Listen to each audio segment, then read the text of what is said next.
E aí, meu amiguinho, minha amiguinha, como é que você está? Tudo bem? Maravilha, espero que sim. Ai, espero que sim.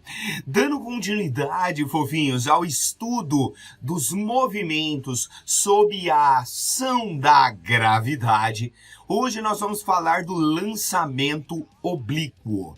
Oblíquo, galera, por quê? Porque nem é totalmente na vertical, nem é totalmente na horizontal. É oblíquo. É por aí. E para nós estudarmos o lançamento oblíquo, a gente vai fazer a mesma maracutaia que nós fizemos para o estudo dos outros movimentos. A gente vai dividir, vai particionar o estudo do movimento em dois. Novamente, nós vamos ter um movimento na horizontal, uma parte do movimento na horizontal, que livre da resistência do ar e não agindo outras forças nessa direção, a gente de novo tem um movimento uniforme, certo? Com a velocidade naquela direção horizontal constante, e na vertical nós temos um movimento uniformemente variado, já que a aceleração é constante e igual à da gravidade.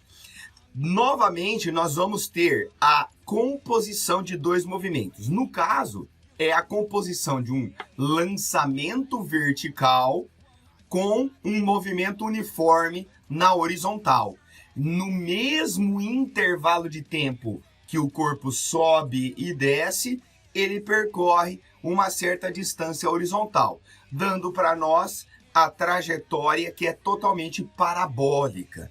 Diferente do lançamento horizontal, que era um pedaço da parábola, agora a gente tem um movimento parabólico totalmente. Beleza? Bom, vamos analisar então esse movimento. Vou dividir em x e y, né?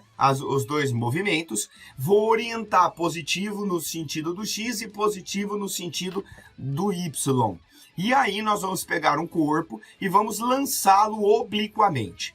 Quando a gente lança obliquamente, esse corpo, né, essa velocidade inicial v0, forma um ângulo θ com a direção x. E aí nós vamos ter essa famosa trajetória, que é a trajetória parabólica. Vamos analisar essa situação. Para a gente analisar, a gente tem que usar as componentes da velocidade. Então, eu tenho a componente v0x, que é na horizontal, e v0y, que é na vertical. Quando a gente lança esse corpo, como eu disse, o v0x não se altera. Na direção horizontal, a gente tem uma velocidade constante. Na subida, nós temos a velocidade vertical diminuindo e a resultante dando pela soma vetorial. Perceba que a resultante também diminuiu, mas por conta da diminuição do VY. Ao chegar no ponto de altura máxima, né, nós ainda teremos o V0x, não para na direção horizontal, só que no eixo Y, chegando na altura máxima, nós vamos ter a velocidade nula. O módulo da velocidade VY é nula, não a resultante, mas sim a componente VY. Aí o corpo começa a sua queda. O Vx mantém lá constante e o Vy ele vai aumentando. Se nós pegarmos dois pontos que estão à mesma altura, o Vy na subida tem o mesmo módulo do Vy na descida. O que a gente tem que ficar esperto é o sinal da velocidade para que a gente entenda o sentido que está acontecendo o movimento, se é na subida ou se é na descida. Aqui nós temos a resultante. E chegando ao solo, chegando de volta ao mesmo nível de lançamento, nós teremos a mesma intensidade da velocidade resultante.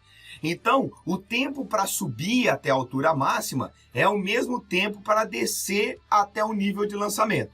Existe uma simetria entre a subida e a descida. Beleza? Muito bem. Essa distância horizontal que o corpo atinge é o que nós denominamos alcance. Beleza? Esse alcance tem um valor máximo, vou demonstrar para vocês já já, num determinado ângulo. Muito bem.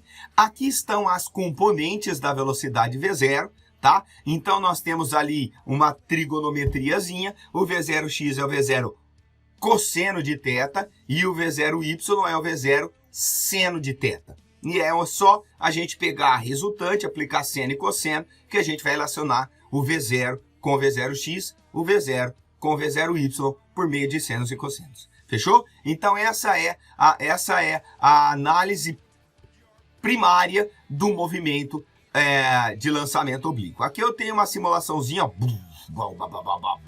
tá vendo? Então, se nós formos batendo foto do movimento no lançamento oblíquo, a gente vai perceber o VY diminuindo, chegando no valor de 0 e aumentando na descida, tá? Se nós pegarmos o mesmo nível, vamos ter a mesma velocidade, mesma intensidade no lançamento e na chegada ali. Esse R aqui tá aí é o alcance do movimento. Fechou? Bom, continuando as nossas observações, aqui a gente tem um exemplo, né, de lançamento oblíquo. Observe que, de propósito, o caminhãozinho mantém sua velocidade Vx, então se joga a bolota para cima, é como se fosse um lançamento oblíquo para nós, a bolinha sobe, desce, cai ali no caminhão de novo, bonitinho. Por quê? Porque a componente horizontal se mantém constante. Fechou? E aqui eu tenho 3 ângulos que são os manjados de lançamento. O primeiro a 30 graus, observe, o corpo não atinge uma altura tão grande, atinge um determinado alcance.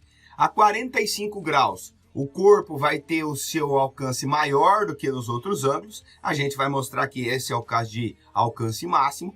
E o ângulo complementar de 60 graus vai ter uma altura maior, mas vai cair no mesmo alcance, tá? Essa é uma propriedade também que eu vou discutir um pouquinho mais para frente, beleza? Então observem que, desprezando a resistência do ar, bonitinho, a trajetória vai ser uma parábola completinha. Maravilha? Massa! Olha que legal, foi o que eu mostrei ali no lançamento anterior.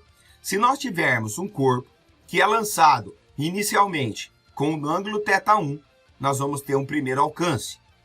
No mesmo local, com o mesmo V0, em um ângulo θ2, em que o alcance seja o mesmo, nós temos uma relação entre o θ1 e o θ2. Quando esse alcance, nos dois casos, for igual, quando esse alcance for de mesmo valor, certamente os ângulos são complementares. Então, se eu lançar com a mesma velocidade no mesmo local, com um ângulo de 30 e um de 60, o alcance é o mesmo.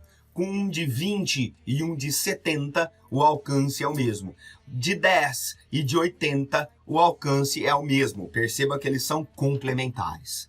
Maravilha? Bora lá então. O tempo de subida, eu vou pegar aquelas equações do movimento uniformemente variado e vou adaptá-las para a direção vertical. Então, pegando lá o V igual a V0 mais AT, nós colocamos no lugar do V o VY, que é a velocidade vertical, a componente vertical, V0Y, a aceleração orientando para cima, a gravidade estando para baixo, temos que colocar o sinal de menos ali, o G e o T. Então, no tempo de subida até a altura máxima, a velocidade em Y se anula. Vamos lá, o V0Y é o V0 seno, e aí nós vamos isolar o tempo de subida, vai ficar assim. Dica, não há necessidade de você memorizar esse valor, essa equação. Basta você aplicar de forma correta as equações do movimento uniformemente variado e já era. Agora, o tempo de subida até a altura máxima é igual ao tempo de descida até o nível de lançamento. Então, eu posso dizer que o tempo total de voo é de 2 vezes o tempo de subida. Beleza? Isso é importante para a gente estudar outras ideias, outras coisas, tá? Não se esqueça que o tempo de subida até a altura máxima é o mesmo de descida até o nível de lançamento. Feito o jogo? Continuando. Podemos também pegar as equações do movimento uniformemente variado, aplicando-as na vertical, e aí a gente determina a altura máxima. Aí eu peguei o Torricelli, olha lá, o V quadrado, V0 2 vezes A vezes ΔS, adaptei para o eixo Y. Na altura máxima nós temos a velocidade VY0, a gente vai colocar ali o V0Y, que é V0 seno de θ, vai lá, eleva ao quadrado, isola a altura e nós temos uma equação direta para a equação da altura máxima, para o valor da altura máxima. V0 quadrado, seno quadrado de θ dividido por 2G. Repito, não há necessidade de você memorizar essa última. O que você tem que saber é aplicar as equações do movimento uniformemente variado na vertical, na direção vertical. Muito bem, agora o alcance. O alcance é no eixo x. Então eu vou pegar o ΔS no eixo x, o V0x e o tempo total, que é o tempo de subir e descer.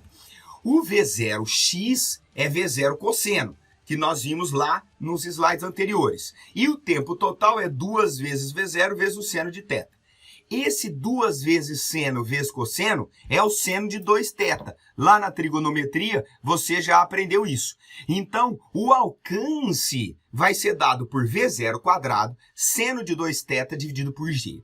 É agora que eu vou mostrar para vocês o porquê do ângulo 45 ser o ângulo de maior alcance. Galera, para uma mesma velocidade no mesmo local, o alcance vai ser máximo quando esse seno de 2θ chegar no seu maior valor. Qual é o maior valor de um seno? Qual é o maior valor do seno de um ângulo? 1. Então, nós temos que ter, para o alcance máximo, o seno de 2θ igual a 1. Agora, qual é o ângulo cujo seno é 1?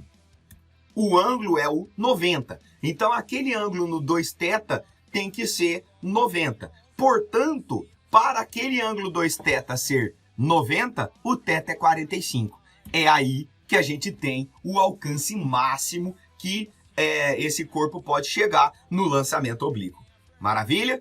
Então essa é, galera, a aula sobre lançamento oblíquo. Nós estudamos 4 movimentos sob a ação da gravidade. A queda livre, o lançamento vertical, o lançamento horizontal, que é a composição do movimento uniforme na horizontal com uniformemente variado na vertical, uma queda livre, e a mesma coisa aqui, só que diferente, igual, mais diferente, que é na horizontal, movimento uniforme, e na vertical, uma subida e descida num movimento uniformemente variado. Todos esses 4 movimentos, eles são sob a ação da gravidade. E, portanto, a gente tem que saber a gravidade local. Todos os 4 movimentos nós podemos estudar pela composição de movimentos. E lembrando as equações do movimento uniforme e do movimento uniformemente variado. Pegue essas equações, adapte para situações de horizontal e vertical, que você vai conseguir resolver esse problema de lançamentos, seja ele qual for. Maravilha? Muito obrigado pela paciência, pela audiência. Vamos em paz e que o Senhor nos acompanhe. Valeu!